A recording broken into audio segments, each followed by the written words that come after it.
दोस्तों 8 सितंबर को हमारा कक्षा 12वीं का रसायन शास्त्र केमिस्ट्री का त्रैमासिक परीक्षा का पेपर है। इसलिए दोस्तों मैं आपको त्रैमासिक परीक्षा के लिए क्वेश्चन बैंक जारी हुआ है, इसका मैं आपको कंप्लीट सॉल्यूशन बताने वाला हूं। दोस्तों आपका पार्ट 3 रहने वाला है।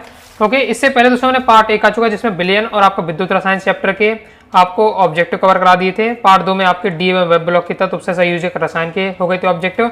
एक हमारा हेलो एल्केन तथा हेलो एरीन बस अध्याय रह गया था, तो इसके ऑब्जेक्ट हम इस वीडियो में देखने वाले हैं। ओके, तो चलिए देख लेते हैं।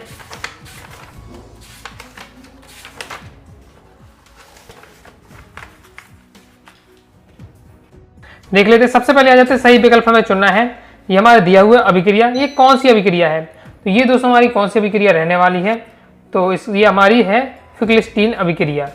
ओके, इसमें दोस्तों बात करें तो आपका अभिक्रिया हमेशा पेपर में आपका आता है। ओके, 20-25 अभिक्रियाएं जो मैंने आपको पढ़ के एकदम रखनी ही चाहिए। ओके, वुर्त्ज अभिक्रिया, कॉल अभिक्रिया सब इसमें आपकी दी हुई है, वो अगर आपको तैयार रहती हैं। ओके, तो फिर दोस्तों आपसे आसानी से डायरेक्ट आपको ये याद होगी, फिक्लिस्टीन आपने पढ़ी होगी अभिक्रिया, देख के तुरंत ही आप बता देंगे अगर आपने अभिक्रिया पढ़ी होगी। तो नेक्स्ट हमारा क्लोरोबेंजीन की क्रिया किसके साथ कराने पर DDT बनता है? तो हमारा क्लोरल के साथ। क्लोरोक्विन का उपयोग किस बीमारी के उपचार में किया जाता है? तो इसका दोस्तों आपका राइट आंसर मलेरिया के उपचार में किया जाता है। फिर हमारा दिया ये है को बताएं, तो इसका होने वाला है एल्कीन। इसमें एक्स को बताना, तो एक्स हमारा क्या होने वाला है? एल्कीन होने वाला है। जेम डाई हैलाइड का सही सूत्र है, तो जेम डाई हैलाइड का दोस्तों आपका सही सूत्र रहने वाला है CH3CHCl2। नेक्स्ट आपने निम्नलिखित में से कौन सा तृतीय हेलो एल्केन है? तो इसका दोस्तों आपका राइट आंसर रहने वाला है डी नंबर का। CH3 में 3 आपके होने वाले और CCl रहने वाला है। एलाइड एरिल हैलाइड का सही सूत्र है।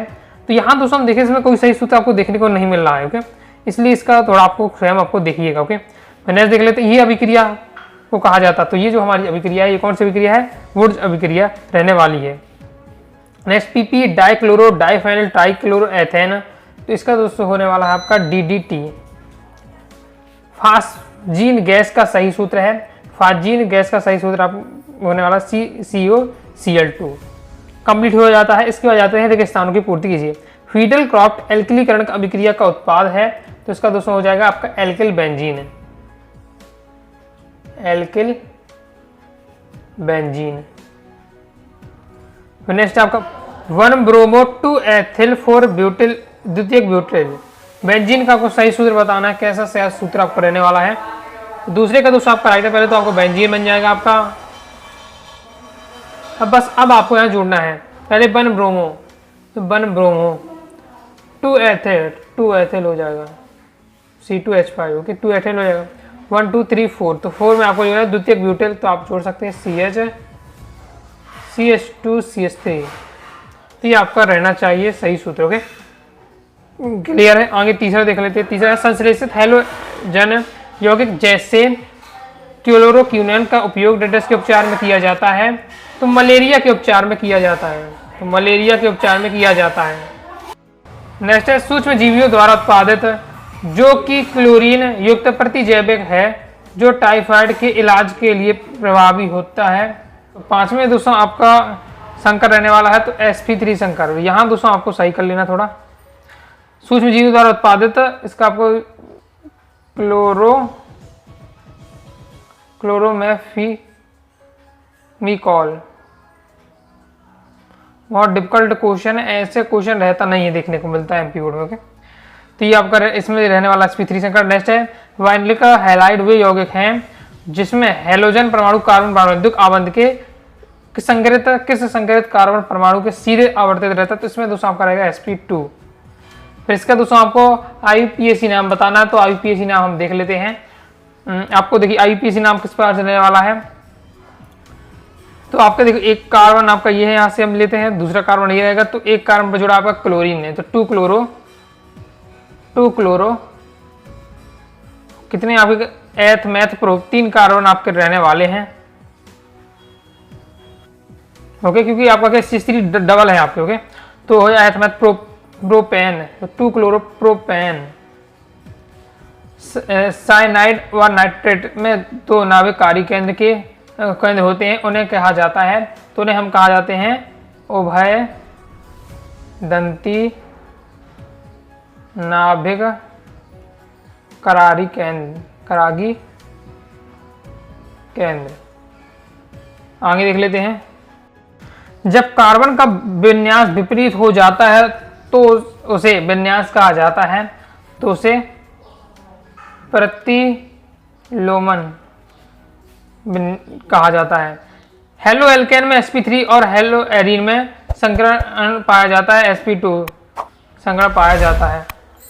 77 देखिए, आयोडोफॉर्म का उपयोग पूर्ति रुधि के रूप में किया जाता है, तो आपका बिल्कुल सत्य हो जाएगा। आपका आयोडोफॉर्म वैसे ही आपको सिलेबस में देखने को नहीं मिलेगा। ओके, यदि किसी अणु का दर्पण प्रतिबिंब एक दूसरे पर अध्यारोपित नहीं होता है तो ऐसे कार्बन का असममित कार्बन कहा जाता है, तो ये आपका सत्य है।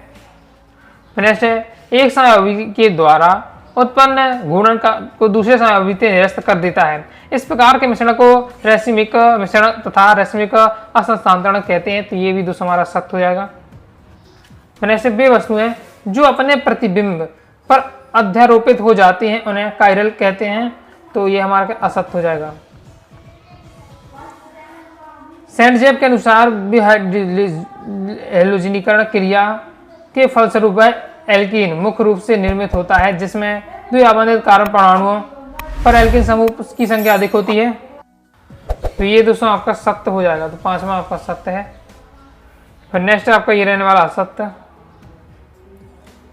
7वां देखें तो 7वां ये आपका सत्य हो जाएगी, फिटिंग अभिक्रिया है आपका। हेलो एल्केन की क्वथनांक का घटता क्रम, तो ये आपका घटता क्रम भी आपका ये सही रहने वाला है। प्रतिबिंब के रूप में रैसिमिक मिश्रण को परिवर्तित होने का प्रक्रम रैसिमिकरण कहलाता है, ये भी आपका सत्य है।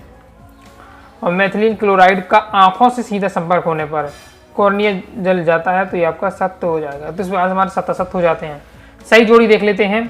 पहले मार्कोनी काफ, तो जो मार्कोनी काफ हो जाएगा दोस्तों आपका ये मार्कोनी काफ हो जाएगा। सेंट जेब नियम, तो ये आपका सेंट जेब डी नंबर का सेंट जेब नियम। पराक्साइड प्रभाव, पराक्साइड प्रभाव ये आपको दिया हुआ है, पराक्साइड प्रभाव तो तीसरा हो जाएगा, तीसरे का ये। वुड्स अभिक्रिया, तो आपकी जो वुड्स अभिक्रिया हो जाएगा, ये वुड्स अभिक्रिया हो जाएगा C2H6 से। चौथा CFC, तो हो जाएगा आपका CFC हो जाएगा CF2Cl2। नाभिक करारी, तो ये हो जाएगा दोस्तों आपका नाभिक करारी, तो नाभिक करारी आपका ये हो जाएगा F नंबर का, सीधे सीधे है आपका। इलेक्ट्रॉन रागी, तो 7वें का दोस्तों आपका राइट आंसर हो जाएगा E नंबर का। और फास्ट जीन, तो फास्ट जीन हो जाएगा हमारा कार्बोनिल क्लोराइड हो जाएगा 8वां। एक शब्द एक वाक्य में उत्तर देना है, एक शब्द एक वाक्य उत्तर और देख लेते हैं। 4 तृतीयक ब्यूटाइल 3 आयोडोहेप्टेन का सही सूत्र आपको बनाना है, तो सही सूत्र चलिए देख लेते हैं किस प्रकार से आपका यहाँ रहने वाला है। पहले का उत्तर देखने वाले हैं। 4 तृतीयक ब्यूटाइल और 3 आयोडोडेट, पहले तो आपको कार्बन होना चाहिए आपके पास, और क्या हेप्टेन है, हेप्टेन आपका रहने वाला है, तो आपके पास तो 7 कार्बन तो आपको दिखने ही चाहिए आपके पास। ओके, तो 7 कार्बन हो जाते हैं हमारे 1 2 3 4 5 6 7 स्टेप हो जाता है। अब जोड़ दीजिए। ओके, क्रम से हम देखते जाते हैं। तो 3 आयोडो, 1 2 तीसरे नंबर पे आयोडो जोड़ दो, यानी आयोडीन जोड़ दिया। 4 में तृतीयक ब्यूटाइल जोड़ना है, तो ये 4th हमारा कार्बन है, इसमें जोड़ दो CH3 और 3 होने चाहिए, तब तो ये आपका बनेगा। ओके, तृतीयक ब्यूटाइल ये हो जाता है, बस बन चुका हमारा। बस इसमें आपको है कार्बन की संख्या हमको देनी, तो ये CH3 हो जाएगा इसके पास, ये आपका CH2 हो जाएगा, और ये H बस हो जाएगा, ये भी H रहेगा, ये H, ये आपका हो जाएगा H2 CH3। तो ये आपकी संरचना रहने वाली है, तो ये आपकी संरचना हो जाएगी। ओके, इसकी क्लियर है। आगे देख लेते हैं। सेकेंड दोस्तों हमारी रहने वाली है, इसका IUPAC आपको सही नाम बताना है, तो IUPAC नाम सही नाम क्या हो जाएगा, सीधे सीधे आपका हो जाएगा। तो कार्बन कितने होने वाले हैं आपके 4, एथ मैथ प्रोप ब्यूट 4 होते, तो आपका पहले तो आपका कौन कौन नंबर पे जुड़ा है देखो, अगर यहाँ से गिने अपन पीछे से 1 2 में जुड़ा है ब्रोमीन, यानी 2 ब्रोमो बस, और कुछ नहीं, डबल बॉन्ड बस है, तो ब्यूट हो जाएगा ब्यूटीन। डबल बॉन्ड के लिए क्या लगाएंगे, दूसरे नंबर पर डबल बॉन्ड है तो इन हो जाएगा 2 इन, 2 bromo butene. 1 chloro 2 methyl benzene का सही सूत्र बनाना है। तीसरे का इसका भी सही सूत्र हम देख लेते हैं। बेंजीन है ये, तो बेंजीन बता दो, बना दो, ये बेंजीन हो जाती है। 1 क्लोरो, 1 में क्लोरो, 2 मेथाइल, 2 मेथाइल बना दो, 2 मेथाइल CH3, ये आपकी बेंजीन हो जाती है। 1 क्लोरो 2 मेथाइल बेंजीन, ये आपका रहने वाला हो गया तीसरे का आंसर। फिर इसमें आपको IPC नाम बताना है इसका, देख लेते हैं। तो हो गया एथ मैथ प्रोप, 4 कार्बन तो प्रोप होगा आपका। चलिए जुड़ा क्वेश्चन नंबर, पहले नंबर यहाँ से गिनते हैं। तो 1 ब्रोमो, 1 ब्रोमो, इसके बाद 2 मैथिल, दूसरे नंबर पर मैथिल जुड़ा है, 1 bromo 2 Maithil prop, double bond भी है आपका, ओके। तो 2 इन, मतलब दूसरे नंबर पर double bond, 1 bromo 2 Maithil prop 2 इन। आगे देख लेते हैं, आगे आ जाता है सैंडमेयर अभिक्रिया का आपका है सही उदाहरण देना है। तो सैंडमेयर अभिक्रिया का उदाहरण देख लेते हैं कैसे आपका रहने वाला है। यहाँ लिखा देता हूँ मैं सैंडमेयर अभिक्रिया, 5वें नंबर का आंसर। सैंडमेयर अभिक्रिया का उदाहरण कि आपको मैंने बताया सब अभिक्रिया को बनना चाहिए, इस बार से कोई भी अभिक्रिया आपसे दिया जा सकता है।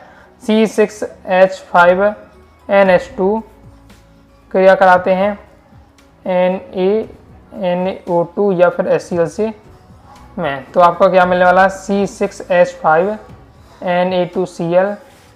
इसकी आपकी और क्रिया होती है तो आपका CuCl से, कॉपर क्लोराइड से या फिर HCl रहे, ओके। तो इसके आगे यहाँ लिख दे रहा हूँ, तो मिलेगा आपको C6H5Cl+N2। तो ये आपकी रहने वाली है सैंडमेयर अभिक्रिया। फिर SN1 अभिक्रिया का उदाहरण दीजिए, तो इसको मैं यहीं आपको बता देता हूँ। SN1 अभिक्रिया का उदाहरण जैसे आपको हो जाता है, तो C यहाँ आपको OH जुड़ेगा, अब ये बाकी आपका क्या है CH3 हो जाएगा, ये भी आपका CH3 हो जाएगा, ये CH3 हो जाएगा, इस बार से HCl आपका रहेगा यहाँ CH3 CH3, ये भी आपका CH3 रहेगा और Cl हो जाएगा। तो आपकी SN1 अभिक्रिया का उदाहरण हो जाता है। नेक्स्ट हमारा शुद्ध क्लोरोफॉर्म की पहचान किसी से की जाती है, तो ये हमारी की जाती है कार्बन एमीन अभिक्रिया से, ओके। तो ये हमारी किससे की जाती है, तो राइट आंसर इसका क्या रहने वाला है। तो अब यहाँ तो आपका जगह नहीं, साथ में का दूसरा आपको लिखना है कार्बन एमीन अभिक्रिया, ओके, कार्बन एमीन अभिक्रिया। फिर नेक्स्ट हमारा ये अभिक्रिया कौन सी है, देखिए यहाँ से थोड़ा सा अभिक्रिया में मिस्टेक है, ओके। अभिक्रिया मिस्टेक किस प्रकार से, जैसे आप यहाँ देखें सब सही है आपका, देखें यहाँ देखिए CH3 आना चाहिए, CH3 आना चाहिए, क्योंकि आप यहाँ देखें Ag एक Br लिया इससे तो AgBr बन गया, ओके। एक Br बच रहा तो उसने इसके यहाँ दे दिया, CO2 ये बाहर निकल गया, तो बचा क्या हमारे पास, बचा केवल एक Br था और CH3 बच रहा था। CH3 है तो यहाँ CH3 होना चाहिए, तो यहाँ तो आप CH3 कर लीजिए। अगर ये कर लेते तो फिर कौन सी अभिक्रिया कहलाएगी, तो ये दूसरी हमारी हुंस डीकर अभिक्रिया कहलाएगी। कौन सी अभिक्रिया कहलाएगी, तो 8वां है ना, तो 8वां है हमारा, इसका आपकी राइट आंसर कौन सी अभिक्रिया है, तो हुंस डीकर अभिक्रिया, ओके। बहुत ज़्यादा महत्वपूर्ण सभी अभिक्रिया मैं बता रहा हूँ, 15-20 अभिक्रियाएं हैं, ओके, जिन्हें आप मतलब जो हमेशा पूछी जाती हैं आपकी बुर्ज फिटिंग अभिक्रिया, सैंडमेयर अभिक्रिया, बुर्ज फिटिंग अभिक्रिया, फिक्लिस्टॉल अभिक्रिया, कई सारी ऐसी अभिक्रियाएं हैं, ओके। आइडोफॉर्म, हेलोफॉर्म, ये अगर आप पढ़ लेते अभिक्रिया से बनता है, रटी रहती है, तो हर प्रकार के क्वेश्चन आप कर पाएंगे। इसको आपको क्या कंप्लीट करना है, चलिए इसे कंप्लीट कर देता हूँ। तो इसमें हो जाएगा CH3 CH2 C फिर CH3Br, ये आपका रहेगा। आइडोफॉर्म का एक उपयोग लिखिए, तो आइडोफॉर्म का उपयोग क्या होता है कि पूर्ति रोधी के रूप में आइडोफॉर्म का उपयोग किया जाता है। इस प्रकार से हमारे इस अध्याय के भी जितने ऑब्जेक्ट थे मैंने आपको कंप्लीट करा दिए हैं। इस प्रकार से दोस्तों आपके टोटल जो अध्याय थे 5, 1, 2, 3, 4, 5 अध्याय थे, सभी अध्याय के हमने वस्तुनिष्ठ देख लिए। अब हमारे क्वेश्चन आंसर रह जाते हैं, तो हम नेक्स्ट वीडियो में आपको क्या है अब क्वेश्चन आंसर कवर कराना स्टार्ट करूंगा। बाकी दोस्तों आप प्रॉपर तैयारी करना चाहते हैं, PDF मटेरियल प्राप्त करना चाहते हैं, तो क्लास 12 के केमिस्ट्री के बैच को ज्वाइन करें 90 39 53 44 79 इस दिए व्हाट्सएप में मैसेज करके आप क्या है बैच के बारे में जानकारी लेकर बैच को जरूर ज्वाइन कर लीजिएगा क्लास 12 के, तो और सब्जेक्ट की बेहतरीन तैयारी हो जाएगी, पूरा PDF मटेरियल मिलेगा और फाइनल एग्जाम तक हम बेहतरीन तैयारी करेंगे। तो मिलते हैं दोस्तों नेक्स्ट वीडियो में, तब तक के लिए बाय बाय।